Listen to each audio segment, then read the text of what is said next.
The lawyer's office was quiet except for the soft sound of the air conditioning and my grandmother tapping her nails on the big wooden table. I sat still, keeping my face calm, while Mr. Davidson, our family lawyer, finished reading my grandparents' will. When he was done, he adjusted his glasses and said, "As for our adopted granddaughter, Megan Mitchell, she will receive nothing from the estate because she is not related by blood. I am Megan Mitchell. At 28 years old, I was being cut out of my family's history just because I was adopted. It's nothing personal, dear," my grandmother Margaret said, though her smirk said otherwise. The Mitchell fortune must stay in the real family. Across the table, my cousins, Austin and Gloria, struggled to hide their excitement. The $40 million estate would now be mostly theirs, with smaller amounts given to other relatives. "I understand," I said quietly, gathering my things. "Is there anything else, Mr. Davidson?" The lawyer shook his head, looking uncomfortable. He had known me since I was a baby and had seen my parents raise me as their own. But now, with both of them gone, killed in a car accident 3 years ago, there was no one left to stand up for me. As I stood up to leave, my grandmother spoke again. "Oh, and Megan, you'll need to move out of the guest house by the end of the month. It belongs to the Mitchells." I turned to face her, meeting her cold blue eyes. Of course, I wouldn't want to intrude on the real family. The guest house had been my home for a year while I took care of my grandfather before he passed. My grandmother barely let me see him, always saying he was too tired or too sick. But during one of my rare visits, my grandfather had secretly given me something, a key and a note with an address. At the time, I didn't know what it meant. Now, as I walked out into the bright Texas sun, I pulled the crumpled note from my purse.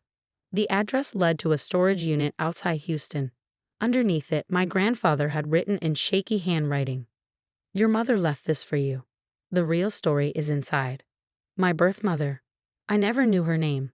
My adoption was closed and all records were sealed. My parents had only told me that she was young and wanted me to have a better life.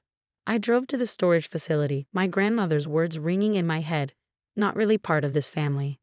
The place was old, nothing like the modern storage units in Houston. An elderly man sat behind the counter, reading a worn-out book. "Can I help you?" he asked. I showed him the key and address. "I'm looking for this unit. It was rented about 28 years ago." He adjusted his glasses and looked at the key. "Ah, Unit 247. Pay for 30 years in advance. You must be the daughter." My heart skipped a beat. "You remember?" He nodded. "Hard to forget. Young woman, about 20 years old, paid in cash. Said one day her daughter would come with the key. That must be you." "Yes," I whispered. "That's me." Unit 247 was at the back of the facility. My key fit perfectly, and the lock turned easily even after all these years.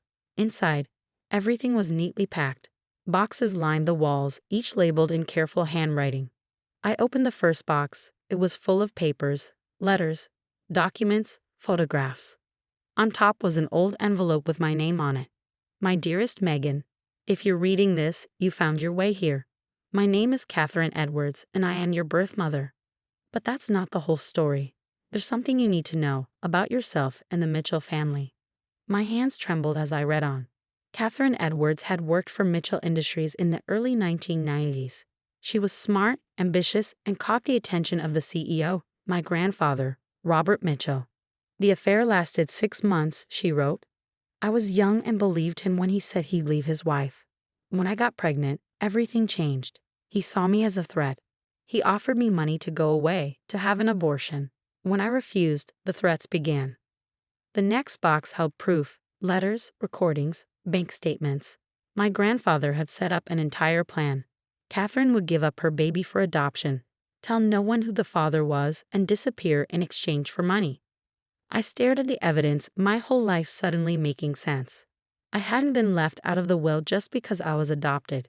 I had been erased because I was a Mitchell by blood. The baby, me, was meant to be adopted by Robert Mitchell's son and his wife, who couldn't have children. "Your parents, John and Mary Mitchell, never knew the truth," Catherine wrote in her letter. "They were good people who wanted a child more than anything. Robert made sure everything looked like a normal adoption. They gave you the love and life I couldn't." But Catherine hadn't disappeared. For 28 years, she had been collecting proof, Not just about my real father, but about the Mitchell family's darkest secrets. Corporate fraud, tax evasion, years of hidden crimes that built their fortune. I regret my part in all of this, she admitted. I was young and scared, and I let them control me. But I never stopped watching. I never stopped gathering evidence. Everything you need to prove who you are and what they've done is in these boxes. I sat for hours reading paper after paper. The truth was shocking. I wasn't just an adopted outsider. I was Robert Mitchell's granddaughter, more connected to the family than my cousins, Austin and Gloria. Some documents even suggested they might not be Mitchells at all. My phone buzzed. A text from my grandmother. Don't forget, end of the month. The guest house needs to be cleared out. I stared at the message, then back at the stacks of evidence. My grandfather's last gift wasn't just a key. It was the truth, and with it, the power to take back my place in the family. The question was, what would I do with it? For the next week, I sorted through every box. Catherine had been careful and incredibly smart. But the biggest shock came when I found a hidden compartment at the back of the storage unit. Behind a false panel, there was a laptop and stacks of hard drives, all labeled with dates. Catherine hadn't just collected evidence. She had continued tracking the family for years, using secret contacts and surveillance. My phone buzzed again, another text from my grandmother. The movers will be at the guest house tomorrow at 9 a.m. Be ready. I looked around my small living room, already packed up in boxes. For 3 years, I had lost everything. My parents, my place in the family, and now my home. But this time, I didn't feel helpless. For the first time, I had power. That night, I called the only person I could trust, Michael Chin, my father's old friend and the former CFO of Mitchell Industries. He had quit after my parents died, saying he couldn't be part of the company's corruption anymore. No one had believed him. Megan, he answered, his voice kind but worried. Are you okay? I heard about the will. I need your help, Uncle Mike. I said, using the name I had called him since childhood. Can we meet somewhere private? An hour later, I arrived at his house. His wife, Natalie, saw my face and didn't ask any questions. She just nodded and went to make tea. I spread the most important documents on Michael's dining table. As he read through them, his eyes widened. My God, he whispered. I knew they were hiding something, but this, he looked up at me. Do you understand what you have here? I nodded. Enough to destroy them. But I need your help to make sure it's solid before I take action. He picked up one of the hard drives.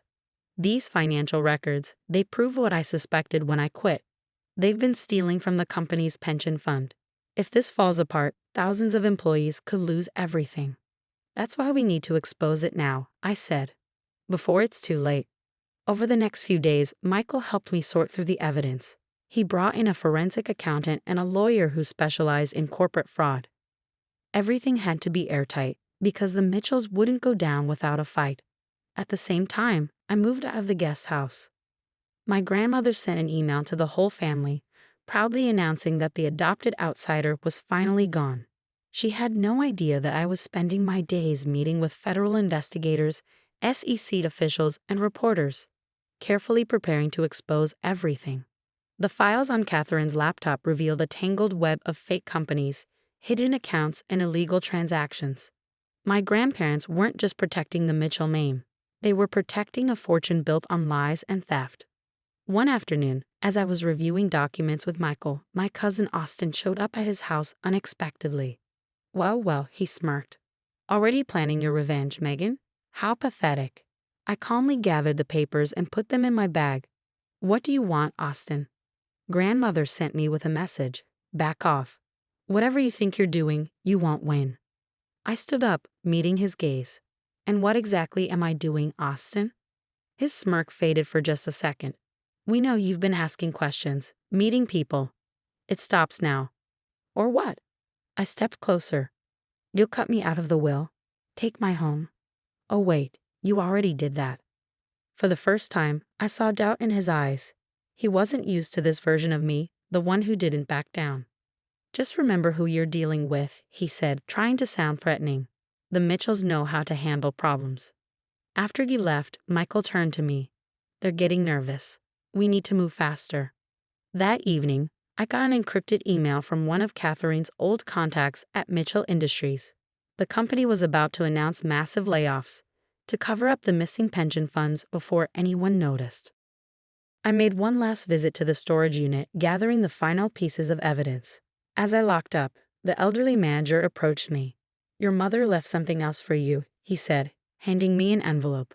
"She told me to give it to you once you'd had time to go through everything else." Inside was a single photograph. Catherine holding me as a newborn, tears on her face. On the back she had written, "Remember who you are. You're stronger than all of them." The day of reckoning arrived on a bright Monday morning. I sat in the Mitchell Industries boardroom, not as an outsider, but as the key witness in a federal investigation. At that same moment, FBI agents were raiding Mitchell properties across the country. SEC officials were searching company servers. And then my grandmother walked in, escorted by federal agents. For the first time, there was no smug smile on her face, just shock and disbelief. She looked at me sitting next to the lead investigator, and for the first time in my life, I saw fear in her eyes. "What is the meaning of this?" my grandmother demanded, her voice shaking. "Megan, what have you done?" "Please take a seat, Mrs. Mitchell," the FBI agent said firmly. "We have questions about Mitchell Industries' financial activities." Austin and Gloria were brought in next, along with other family members and executives. One by one, they entered the room, their shock growing as they saw me sitting there. Their lawyer, already sweating, flipped through the thick file of evidence.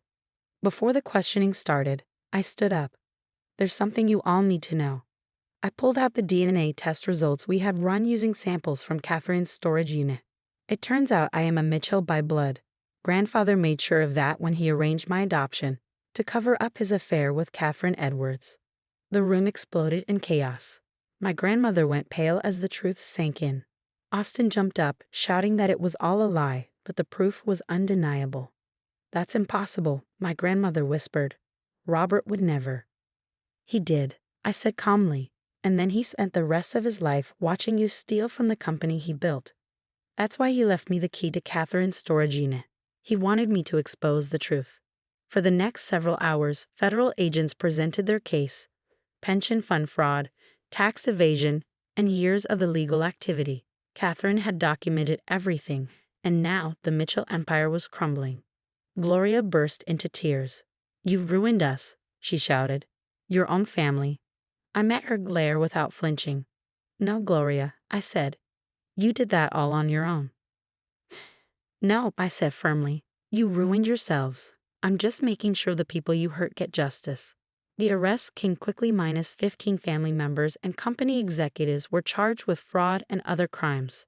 The company's stock crashed as the scandal made headlines, but I had planned for that too. With Michael's help, I worked with ethical investors to save the company. The stolen pension funds were restored by seizing hidden family assets, and a new leadership team took over. My grandmother and a few others took plea deals to avoid long prison sentences. Austin and Gloria fought the charges but were found guilty. The powerful Mitchell empire, built on greed and lies, collapsed in weeks.